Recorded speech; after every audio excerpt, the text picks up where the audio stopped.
গাজীপুরের জয়দেবপুরে কমিউটার ট্রেনের সঙ্গে তেলবাহী ট্রেনের সংঘর্ষের ঘটনা ঘটেছে। এতে দুই ট্রেনের চালক ও সহকারীকে আহত অবস্থায় উদ্ধার করে হাসপাতালে ভর্তি করা হয়েছে।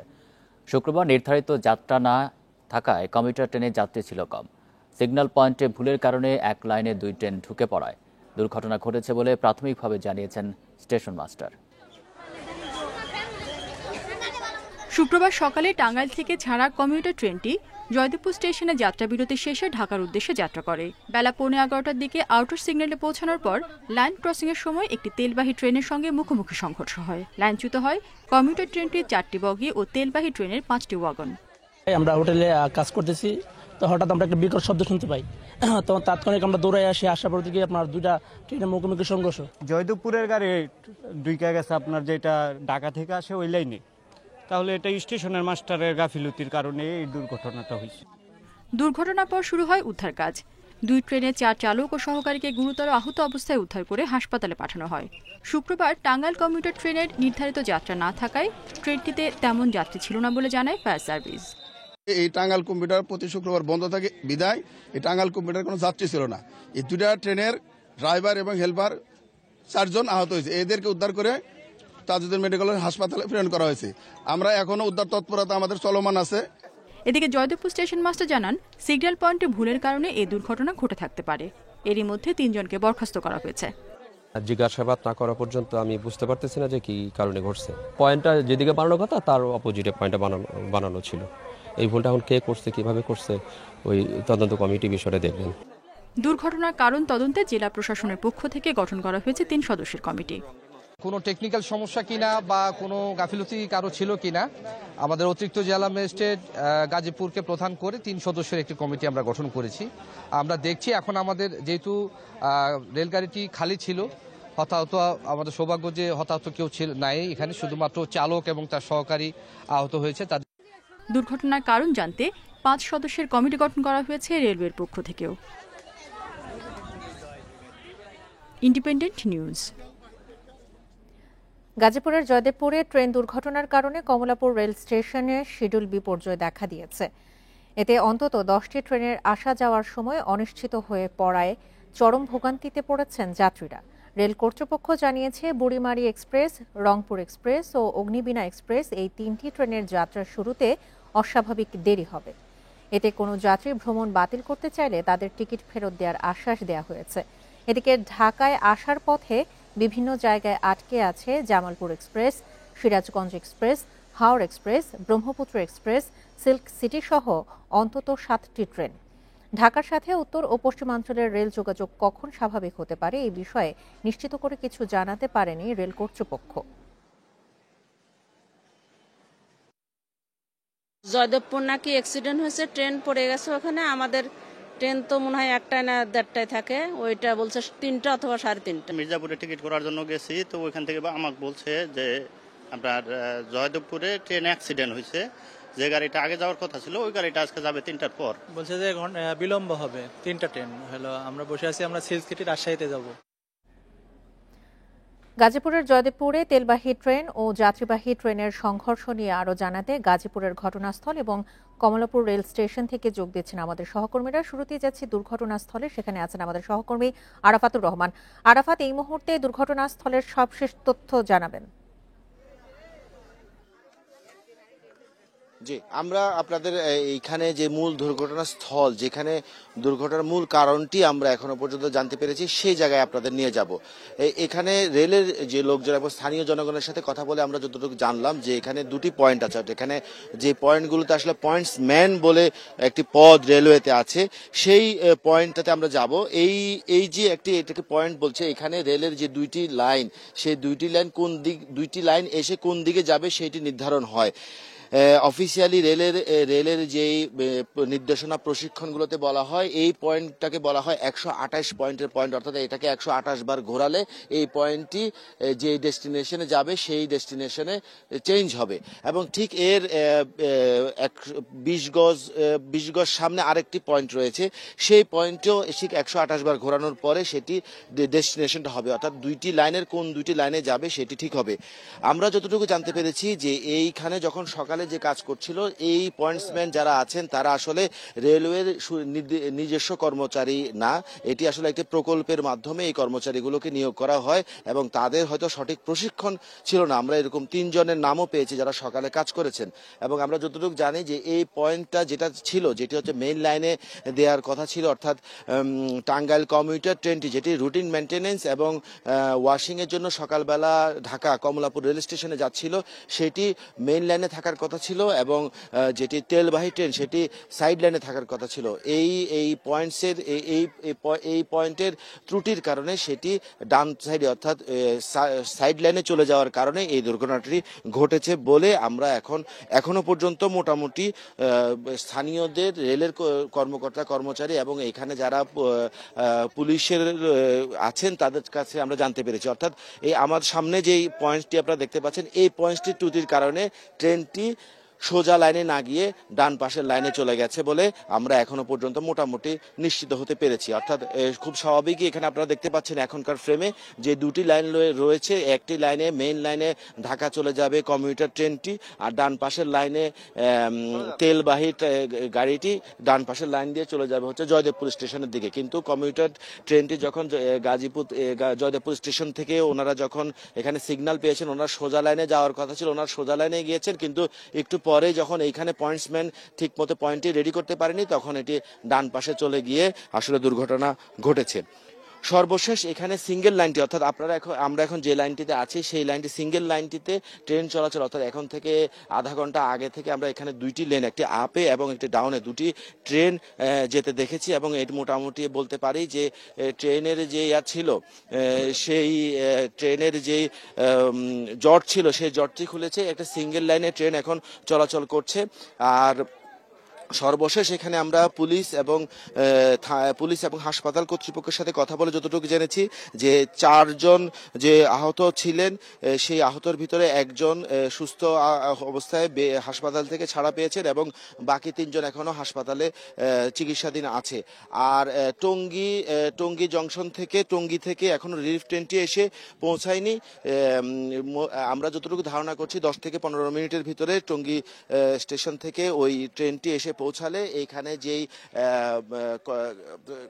টাঙ্গাইল কমিউটারের যে 5টি বগি এবং ওই মালবাহী ট্রেনের যে 6টি বগি, মোট 11টি বগি, এইটি উদ্ধারের আনুষ্ঠানিক কাজ শুরু হবে বলে আমরা জানতে পেরেছি।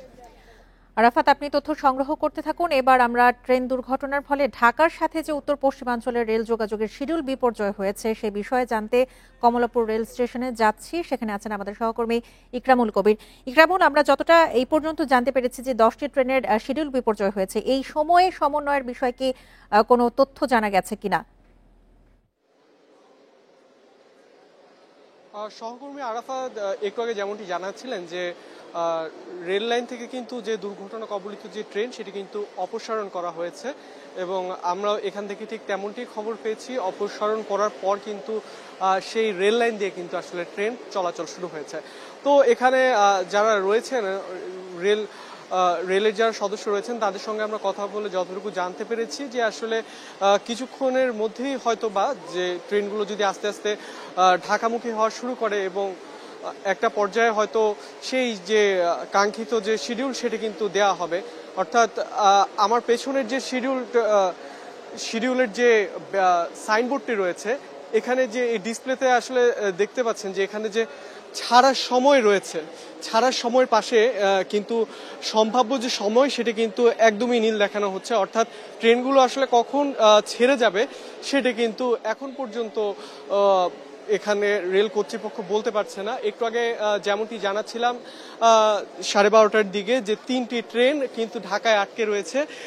এর মধ্যে রয়েছে বুড়িমারি এক্সপ্রেস, রংপুর এক্সপ্রেস এবং অগ্নিবীণা এক্সপ্রেস। এই 3টি ট্রেন কিন্তু ঢাকায় অপেক্ষা করছে ছেড়ে যাওয়ার জন্য। এবং অন্যদিকে Jamalpur express, Sirajganj express, Rajshahi commuter, Haor express, Brahmaputra এবং সিল্ক সিটি, এই 7টি ট্রেন সেটা কিন্তু এতক্ষণে ঢাকায় পৌঁছে যাওয়ার কথা, কিন্তু সেটি আসলে জামালপুরের গাজীপুরের যেই দুর্ঘটনাটি সেটির কারণে কিন্তু তারা আটকে রয়েছে এবং তারা এরই মধ্যে আসলে রওনা হতে শুরু করেছে বলে আমাদের রেল কর্তৃপক্ষ এখান থেকে জানিয়েছে এবং সেই ট্রেনগুলো মোটামুটি ক্লিয়ার হয়ে ঢাকায় পৌঁছলে মোটামুটি তারা সম্ভাব্য যে সূচি এখান থেকে ছেড়ে যাওয়ার যে সম্ভাব্য সূচি সেটি তারা হয়তোবা নিশ্চিত করবেন। এখানে আমরা দেখছিলাম এখানে কিন্তু অপেক্ষমান যাত্রীরা এখনো রয়েছেন, যদিও রেল কর্তৃপক্ষ তখন ঘোষণা করেছিল যারা দীর্ঘক্ষণ যেহেতু এটি অস্বাভাবিক বিলম্বের কথা তারা জানাচ্ছিল,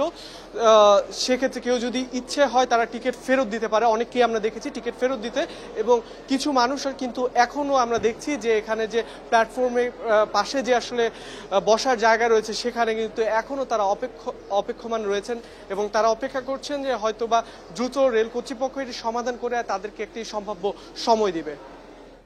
গাজীপুরের জয়দেবপুরে ট্রেন দুর্ঘটনার বিষয় নিয়ে দুর্ঘটনাস্থল এবং কমলাপুর রেল স্টেশন থেকে জানাচ্ছিলেন সহকর্মীরা। গাজীপুরের জয়দেবপুরে ট্রেন দুর্ঘটনা ঘটেছে সে বিষয়ে আলোচনা করতে এই মুহূর্তে বুয়েট থেকে আমাদের সাথে যোগ দিচ্ছেন বুয়েটের অধ্যাপক ও পরিবহন বিশেষজ্ঞ ডক্টর মোহাম্মদ হাদিউজ্জামান। ডক্টর মোহাম্মদ হাদিউজ্জামান, আপনাকে স্বাগত জানাচ্ছি ইন্ডিপেন্ডেন্ট সংবাদে। একই লাইনে দুটি ট্রেন ঢুকে পড়ায় দুর্ঘটনা ঘটেছে বলে প্রাথমিকভাবে জানা গেছে। কি কারণে বা কার গাফিলতিতে এমন ঘটনা ঘটেছে বলে আপনার কাছে মনে হয়? ধন্যবাদ আপনাকে। দেখেন, প্রথম কথা হচ্ছে আপনি জানেন যে আমাদের গাজীপুরের এই লাইনটি কিন্তু কম্পিউটার বেস ইন্টারলকিং সিস্টেম সেখানে প্রতিস্থাপন করা হয়েছে বেশ কিছু আগে।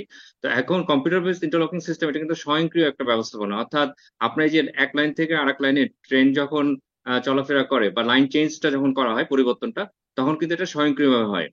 আপনি নিশ্চয়ই জানেন যে আসলে এখানে আমাদের রেল লাইনের কিছু সংস্কারের কাজ চলছে, এই কারণে আসলে কম্পিউটার বেস ইন্টারলকিং সিস্টেমটা আপাতত কিন্তু বন্ধ রাখা হয়েছে। ফলে এই যে পয়েন্টস এর কথা বলা হচ্ছে এটা কিন্তু এখন ম্যানুয়ালি বা সনাতন পদ্ধতিতে আমরা যেভাবে দেখি পয়েন্টসম্যান সে কিন্তু পরিবর্তন করার কথা। যে দুর্ঘটনা হয়েছে আমি এখানে আসলে কয়েকটি কারণ বলতে চাই। প্রথমত হচ্ছে যে আসলে পয়েন্টসম্যান তার গাফিলতি ছিল কিনা, কারণ মেইন লাইন থেকে সাইড লাইন বা সাইড লাইন থেকে মেইন লাইনে ঢোকার যে বিষয়টা বলা হচ্ছে সেখানে তার যদি অবহেলা থাকে তাহলে কিন্তু একই লাইনে দুটো ট্রেন ঢুকে যেতে পারে। এবং আরেকটা বড় বিষয় হচ্ছে এখানে লোকোমাস্টার যে আছে সেটাও কিন্তু দেখতে হবে যে আমাদের যে আপনি জানেন যে লাইন ক্লিয়ারেন্স দেওয়ার জন্য একজন লাইনম্যান থাকে, তো লাইনম্যান তাকে ক্লিয়ারেন্স দিয়েছিল কিনা, আর না দিয়ে থাকলে সে আবার সিগন্যাল অমান্য করে যে আমাদের বলা হচ্ছে যে আপনার মালবাহী বা তেলবাহী যে ট্রেনটি যে লাইনে ছিল সেই লাইনে ঢুকে গেছে কিনা এটাও কিন্তু দেখতে হবে। তো সামগ্রিকভাবে এখানে অবশ্যই গাফিলতি আছে কোনো না কোনো পক্ষের। আমি বললাম পয়েন্টসম্যানও থাকতে পারে, যে লোকোমাস্টার বা সহকারী লোকোমাস্টার যারা ট্রেন অপারেট করে তাদেরও থাকতে পারে, স্টেশন মাস্টার আছে, সেটাও তদন্ত করে দেখতে হবে। কিন্তু আমি যেটা দেখছি যে আসলে আমাদের রেল ব্যবস্থাপনাটা আসলে কিভাবে পরিচালনা হচ্ছে সেটা কিন্তু দেখতে হবে। রেলের পরিচালনার জন্য যে পরিমাণ লোকবল দরকার তার অর্ধেক লোকবল তাদের নাই। আবার লোকবল আমি নিয়োগ দিলাম, এই লোকবল তো আর রাতারাতি তৈরি করা যাবে না, এমন কোনো আলাপদিনের চেরাগ নাই যে রাতারাতি আমি দক্ষ জনবল তৈরি করে ফেলবো। তো এটার জন্য আসলে রেলকে অনেক সুকৌশলী হওয়ার দরকার ছিল। আমরা তো দেখছি আসলে কয়েকদিন পর পরই লাইনচ্যুত হচ্ছে, লাইন থেকে বগি পড়ে যাচ্ছে, লোকোমোটিভ পড়ে যাচ্ছে, এমনকি এই যে পিছন থেকে ধাক্কা দেওয়া, সামনে থেকে ধাক্কা দেওয়া, একই লাইনে ঢুকে পড়া, এই সমস্যা কিন্তু আমরা প্রতি বছরই দু একটা এরকম ঘটনা দেখছি। আজকের যে ঘটনাটা এটা ছোটভাবে দেখার কোনো কারণ নাই, আমি মনে করি এটা একটা মস্ত বড় ভুল। এখানে কোনো না কোনো পক্ষের ভুল আছে, যদিও আসলে আমাদের যে কমিউটার ট্রেনে হয়তোবা খুব বেশি যাত্রী ছিল না, বা যেহেতু সেটা আসলে মেইনটেনেন্সের জন্য কমলাপুরের দিকে যাচ্ছিল, যদি যাত্রী থাকতো, যেভাবে আসলে লোকোমোটিভ গুলি দমড়ে মুচড়ে গেছে এবং আমাদের তেলবাহী যে আমাদের ওয়াগন গুলি আছে আপনি দেখেছেন নিশ্চয়ই, তার যে আন্ডার গিয়ার আছে, আন্ডার গিয়ারের চাকাও পড়ে গেছিল। এখানে তেল আপনি লাইনচ্যুতের ঘটনার কথা বলছিলেন যে মাঝে মাঝে এই ধরনের ঘটনা ঘটছে, কিন্তু সেটি কি আসলে ঠিকমতো ব্যবস্থা নেওয়া হচ্ছে কিনা, আর ভবিষ্যতে এই ধরনের দুর্ঘটনা এড়াতে কি কি ধরনের পদক্ষেপ নেওয়া যেতে পারে বলে আপনি মনে করেন? দেখেন, এই ধরনের ঘটনা যে বারবার ঘটছে আমি মনে করি যে আসলে আমাদের ব্যবস্থাপনাটা এখনো সেকেলে। বিশেষ করে রেল যেটা করছে, যেহেতু আমি বলছিলাম যে এখানে লোকবলের একটা ব্যাপক ঘাটতি তৈরি হয়ে গেছে, তারা আউটসোর্সিং করে লোকবল নিয়োগ দিচ্ছে, কিন্তু আউটসোর্সিং যাদেরকে করা হচ্ছে তাদের অভিজ্ঞতা, দক্ষতা, এই যে মাপকাঠি থাকার কথা, এটা তো আসলে রাতারাতি তৈরি হয় না। আমি যেটা দেখছি যে আসলে এই যে অপারেশনটা এতটাই সেন্সিটিভ, একটা ছোট ভুলের জন্য এই ধরনের দুর্ঘটনার প্রাণহানি কিন্তু অনেক বেশি হয়। তো ভবিষ্যতে আমি যেটা মনে করি যে আমাদের আসলে রেলে যেভাবে বিনিয়োগ হচ্ছে, লাইন যেভাবে সম্প্রসারিত হচ্ছে, এর সাথে পাল্লা দিয়ে আমাদের হিউম্যান রিসোর্স তৈরি করতে হবে যারা অপারেশনের দায়িত্বে থাকবে। পাশাপাশি হিউম্যান ইন্টারভেনশনটা কমাতে হবে। এখানে আমরা বারবারই বলছি যে আমাদের রেলে যে বিনিয়োগ হচ্ছে এই বিনিয়োগের একটা বড় অংশ মডার্ন রেলওয়ে সিস্টেম, অর্থাৎ এই যে কম্পিউটার বেস ইন্টারলকিং সিস্টেমের কথা বলা হচ্ছে, এটা সবগুলি স্টেশন আনতে হবে। তখন দেখা যাবে এই যে আমাদের লেভেল ক্রসিং এর দুর্ঘটনা, পয়েন্টস পরিবর্তন করতে গিয়ে দুর্ঘটনা হচ্ছে, এটা কিন্তু পুরো একটা সমন্বিত ব্যবস্থাপনায় চলে আসবে। একটা লাইনে যদি কোনো ট্রেন থাকে তখন দেখা যাবে অন্য ট্রেন ওই লাইনে ঢোকার কোনো সুযোগই পাবে না। এটা স্বয়ংক্রিয়ভাবে আসলে এখন অপারেট করা হয়। যেহেতু আমরা লাইন সম্প্রসারণ করছি, ভবিষ্যতে আমাদের ট্রেনের ফ্রিকোয়েন্সি আরো বাড়াতে হবে।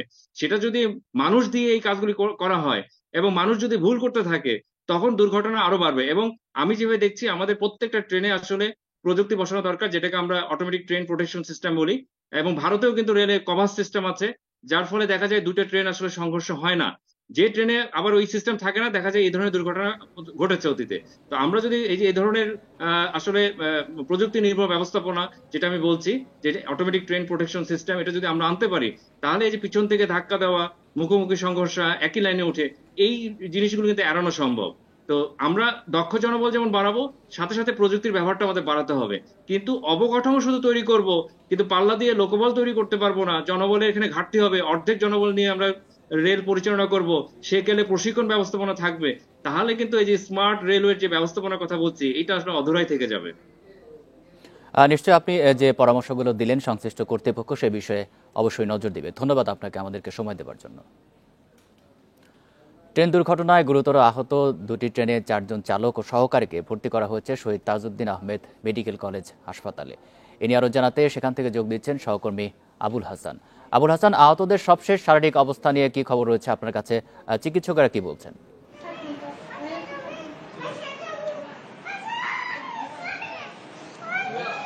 দেখুন, আমি যেখানে দাঁড়িয়ে আছি শহীদ তাজউদ্দিন আহমেদ মেডিকেল কলেজ হাসপাতাল, সেই হাসপাতালের 8 তলায় এখানে যে পুরুষ ওয়ার্ডটি রয়েছে সেখানে কিন্তু 3 জন রেলের 2 জন চালক এবং 1 জন যাত্রী ভর্তি রয়েছেন। এবং তাদের মধ্যে যে 2 জন চালক রয়েছেন তারা হচ্ছেন যে টাঙ্গাইলের যে কমিউটার ট্রেন, সেই কমিউটার ট্রেনের 1 জন চালক এবং তার সহকারী চালক, এবং অন্য 1 জন যাত্রী যিনি শরীফ মাহমুদ নাম, এবং তিনি সেই ট্রেনটিতে মৌচাক স্টেশন থেকে উঠেছিলেন ঢাকার উদ্দেশ্যে যাওয়ার জন্য।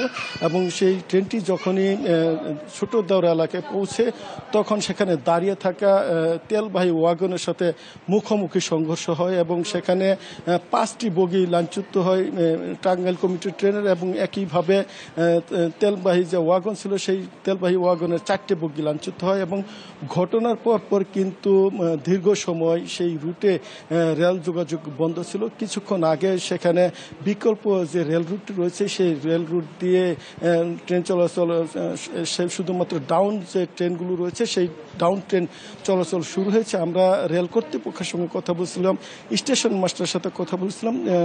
তিনি যেটি জানিয়েছেন যে ইতিমধ্যে যে রিলিফ ট্রেন সেটি ঢাকা থেকে রওনা হয়েছেন এবং কিছুক্ষণের মধ্যে সেই ট্রেনটি ঘটনায় এসে যে ক্ষতিগ্রস্ত বগি, সেই বগি উদ্ধারের জন্য তারা কাজ শুরু করবেন। এবং আমরা এখানে যে চিকিৎসক রয়েছেন তাদের সঙ্গে কথা বলেছিলাম। এই হাসপাতালে সর্বমোট 3 জন রয়েছেন ভর্তি অবস্থায়, তাদের মধ্যে 2 জন হচ্ছেন টাঙ্গাইল কমিউটার ট্রেনের এবং 1 জন যাত্রী। তাদের যে অবস্থা চিকিৎসকরা বলছেন তাদের অবস্থা স্থিতিশীল।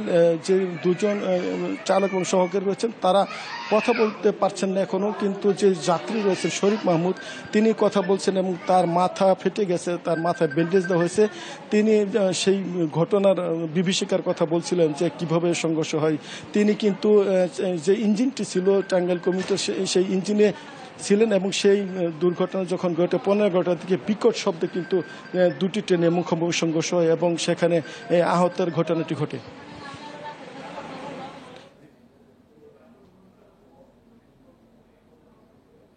শহীদ তাজউদ্দিন আহমেদ মেডিকেল কলেজ থেকে জানাচ্ছিলেন সহকর্মী আবুল হাসান। দেশের বিভিন্ন জায়গায় বিচ্ছিন্নভাবে বৃষ্টি হলেও রাতারাতি কমছে না তাপমাত্রা। 6 তারিখ বৃষ্টিপাতের পর তাপমাত্রা সহনীয় পর্যায়ে আসতে পারে বলছে আবহাওয়া অফিস। তবে চলতি মাসে নেই অতি তীব্র তাপপ্রবাহের আশঙ্কা। এদিকে চট্টগ্রাম, সিলেট বিভাগের বিভিন্ন জেলার পাশাপাশি ঢাকায় আজও বৃষ্টির সম্ভাবনা আছে।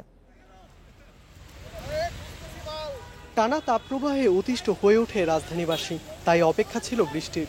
বৃহস্পতিবার রাতে অবসান হয় অপেক্ষার। বৃষ্টি নামায় কিছুটা কমে গরম, স্বস্তি ফিরে নগরবাসীর মধ্যে। বৃষ্টির কারণে প্রকৃতি যেন ফিরে পায় সজীবতা। রাতের বৃষ্টিতে তাপমাত্রা কিছুটা কমায় স্বস্তি পাওয়া গেছে শুক্রবার সকালেও। বৃষ্টি হওয়ার কারণে আজকে অনেকটা প্রশান্তি ফিল করছি, আগের থেকে অনেকটা ভালো লাগতেছে। সকালে বের হয়েছি, মনটা ভালো আছে। তবে দিন গড়ানোর সঙ্গে সঙ্গে উত্তাপ বাড়তে থাকে সূর্যের। এরপরও গরম আগের দিনের তুলনায় দেখা গেছে কম। আবহাওয়া অফিস বলছে 5 তারিখ পর্যন্ত দেশ জুড়ে বিদ্যমান থাকবে তাপপ্রবাহ। 6 তারিখ থেকে বৃষ্টির পর তা কমতে শুরু করবে। এপ্রিল মাসে তো তাপপ্রবাহ ছিল, এটা কিন্তু এখনো কিন্তু বলবৎ আছে। তো আমরা আশা করছি আগামী 2 থেকে 3 দিনের মধ্যে, অর্থাৎ 5 তারিখের মধ্যে মোটামুটি অনেকটা হবে। 6 তারিখে সারা দেশে অনেকটা তাপপ্রবাহটা প্রশমিত হবে এবং 6 তারিখের পর থেকে ওইভাবে তাপপ্রবাহ থাকার সম্ভাবনা না। সেই সময় কিন্তু বৃষ্টিপাতের প্রবণতাটা বৃদ্ধি পাবে। চলতি মাসে বেশ কয়েকবার কালবৈশাখী ও শিলাবৃষ্টির পূর্বাভাসও দিয়েছে আবহাওয়া অধিদপ্তর। আছে ঘূর্ণিঝড়ের আশঙ্কাও, তবে অতি তীব্র তাপপ্রবাহ হবে না। এই মাসে 3 থেকে 5টি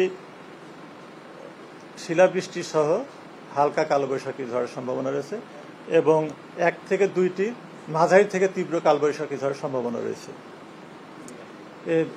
মে মাসে দেশের কোথাও কোথাও 1 থেকে 3টি মৃদু থেকে মাঝারি ধরনের তাপপ্রবাহ এবং 1 থেকে 2টি তীব্র তাপপ্রবাহের সম্ভাবনা রয়েছে। আবহাওয়াবিদেরা বলছেন এপ্রিল মাসে যে পরিমাণ বৃষ্টিপাত হয়েছে স্বাভাবিকের তুলনায় তা 81% কম ছিল, যার ফলে তাপপ্রবাহ পৌঁছে অসহনীয় পর্যায়ে। ইকরামুল কবির, ইন্ডিপেন্ডেন্ট নিউজ, ঢাকা। দেশের পূর্বাঞ্চলে কয়েক জেলায় বৃষ্টি হলেও দক্ষিণ পশ্চিমাঞ্চল এখনও পুড়ছে তপ্ত রোদে। বেলা বাড়ার সঙ্গে সঙ্গে বাড়তে থাকে রোদের তাপ। মানুষ স্বাভাবিকভাবে কাজকর্ম করতে পারছে না। প্রচণ্ড রোদ আর ভ্যাপসা গরমে অস্বস্তি বেড়েছে জনজীবনে। 1 মাসের বেশি সময় ধরে অনাবৃষ্টি আর তাপপ্রবাহে বিপর্যস্ত জনজীবন। এরকম পরিস্থিতি আগে কখনো দেখেনি দক্ষিণ পশ্চিমাঞ্চলের মানুষ। চুয়াডাঙ্গা আবহাওয়া অফিস জানায় তাপপ্রবাহ চলবে আরও 2-1 দিন। 6 থেকে 12 মের মধ্যে বৃষ্টির আভাস দিচ্ছে সংস্থাটি। চুয়াডাঙ্গায় বৃষ্টির কোনো আলামত নাই।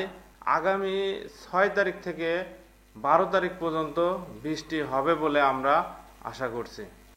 যশোরে টানা 1 মাস তাপমাত্রা 38 থেকে 43 ডিগ্রিতে ওঠানামা করছে। গেল সপ্তাহে সেখানে ইতিহাসে সর্বোচ্চ তাপমাত্রা ওঠে 43.8 ডিগ্রি। পাবনায় গত 2 সপ্তাহ ধরে 40 ডিগ্রির নিচে নামছে না তাপমাত্রা। গরম থেকে রক্ষা পেতে দিনের বেলায় গাছের ছায়াতলে বিশ্রাম নিচ্ছে অনেকেই। কয়েকদিন থেকে একটানা তীব্র থেকে অতি তীব্র তাপপ্রবাহে রূপ নিচ্ছে। আগামী 2-3 তারিখের পর থেকে দেশের বিভিন্ন জায়গায় বৃষ্টি হওয়ার সম্ভাবনা রয়েছে। রাজশাহীতেও চলছে তীব্র তাপপ্রবাহ। তাপমাত্রার পারদ থাকছে 40 ডিগ্রির উপরে। দুপুর না হতেই রাস্তাঘাট হয়ে পড়ছে জনশূন্য। আবহাওয়া অফিস বলছে 2-3 দিনের মধ্যে বৃষ্টির সম্ভাবনা থাকলেও তাপমাত্রার খুব একটা হেরফের হবে না। ঝড় বৃষ্টি শুরু হওয়ার আগেই কৃষকদের ধান কেটে নেওয়ার পরামর্শ দিচ্ছেন কৃষি কর্মকর্তারা। সোহেলি জাহান, ইন্ডিপেন্ডেন্ট নিউজ। আগামী 12 মে প্রকাশিত হবে এবছরের এসএসসি ও সমমানের পরীক্ষার ফলাফল। সকালে এই তথ্য জানিয়েছেন শিক্ষা মন্ত্রণালয়ের সচিব। ওই দিন সকাল 10টায় গণভবনে প্রধানমন্ত্রী শেখ হাসিনার হাতে ফলাফলের সারসংক্ষেপ ও পরিসংখ্যান তুলে দেবেন শিক্ষামন্ত্রী মহিবুল হাসান চৌধুরী নওফেল। এ সময় তার সাথে থাকবেন 9টি শিক্ষা বোর্ডের চেয়ারম্যানরা। এরপরই মোবাইলে SMS এবং ওয়েবসাইট থেকে ফলাফল সংগ্রহ করতে পারবেন শিক্ষার্থীরা। গত 15 ফেব্রুয়ারি এসএসসি ও সমমান পরীক্ষা শুরু হয়। সারা দেশের 3700টি কেন্দ্রে 29,735টি শিক্ষা প্রতিষ্ঠানের শিক্ষার্থীরা পরীক্ষায় অংশ নেয়। এবছর মোট পরীক্ষার্থী ছিল 20,24,192 জন। নির্বাচনের আগে যারা চাপ দিয়েছিল তারাই এখন চাপে আছে বলে মন্তব্য করেছেন আওয়ামী লীগের সাধারণ সম্পাদক ওবায়দুল কাদের। বলেন, দেশ শাসন করতে গিয়ে বাইরের বিভিন্ন চাপ সইতে হয়েছে। নির্বাচনের আগে নিষেধাজ্ঞা সহ নানামুখী ভয় ভীতি দেখানো হয়েছিল। সকালে ধানমন্ডিতে আওয়ামী লীগের সভাপতির কার্যালয়ে এক সংবাদ সম্মেলনে এসব কথা বলেন তিনি। সরকারের ওপর সেই চাপ এখনও আছে উল্লেখ করে তা মোকাবিলায় দলের সবাইকে আরও সংগঠিত হওয়ার আহ্বান জানান ওবায়দুল কাদের। এ সময় তিনি অভিযোগ করে বলেন, বিএনপি নির্বাচন ঠেকাতে গিয়ে এবং আন্দোলনের নামে জ্বালাও পোড়াও করে জনগণ থেকে বিচ্ছিন্ন হয়েছে। মাঠের রাজনীতি নয়, দলটি এখন বিবৃতি সর্বস্ব রাজনীতি করছে বলেও উল্লেখ করেন তিনি। উপজেলা নির্বাচন প্রসঙ্গে দলের সভাপতির বক্তব্যের বিষয়ে ওবায়দুল কাদের বলেন, স্বজন বলতে স্ত্রী সন্তান অংশ নিতে পারবেন না। সেখানে এমপি মন্ত্রীরা প্রশাসন ও নির্বাচনকে কোনো রকম প্রভাব বিস্তার যেন না করেন বিষয়টি দেখা হচ্ছে।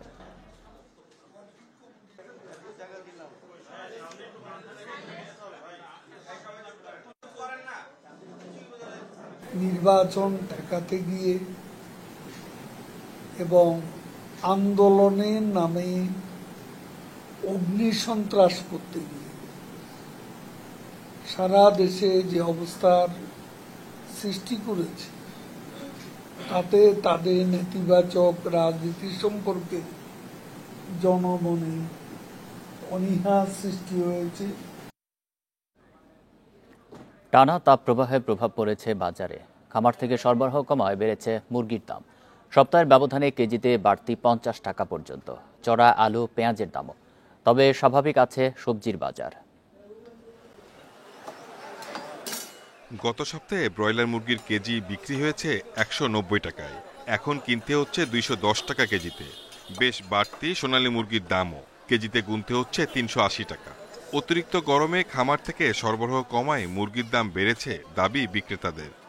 অনেক গরম তো এই কারণে খামারিরা সাইরা দিছে, কিন্তু হঠাৎ করে বৃষ্টিটা অনেক কেজিতে 15 টাকা বাইরে গেছে। প্রতিদিনই দাম বাড়ে, 10 টাকা 20 টাকা দাম বাড়ে, কিন্তু মানুষের ইনকামটা বাড়তেছে না, কারো বেতন বাড়তেছে না, কিন্তু জিনিসের দাম প্রতিদিন বাড়তেছে। 780 টাকা কমে গরুর মাংস নেই বাজারে।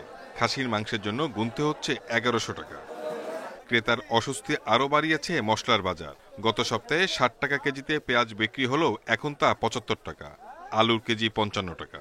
চড়া রসুনের দামও, কেজি বিক্রি হচ্ছে 180 থেকে 240 টাকায়। আদার কেজি 200 টাকা। ক্রমশই পেঁয়াজ এবং আলুর দামগুলো খুব দিন দিন খুব বাড়ছে। এগুলো নিয়ে আসলে খুব মনক্ষুণ্ণ। এইভাবে আসলে চলা খুব দায় হয়ে যাচ্ছে আর কি। যেহেতু আমরা মেসে থাকি, আমাদের জন্য খুব কষ্ট হয়ে যাচ্ছে। বাজারে অন্যান্য পণ্যের দাম নিয়ে অস্বস্তি থাকলেও সবজির দাম নিয়ে তেমন অভিযোগ নেই ক্রেতার। Shahid Ahmed, independent news, Dhaka. এই ছিল এখনকার মতো বিরতিহীন সংবাদ দুপুরে। ইন্ডিপেন্ডেন্ট টেলিভিশনের সব খবরের আরো বিস্তারিত জানতে চোখ রাখুন ফেসবুক, এক্স এবং ইউটিউবে। ধন্যবাদ সবাইকে।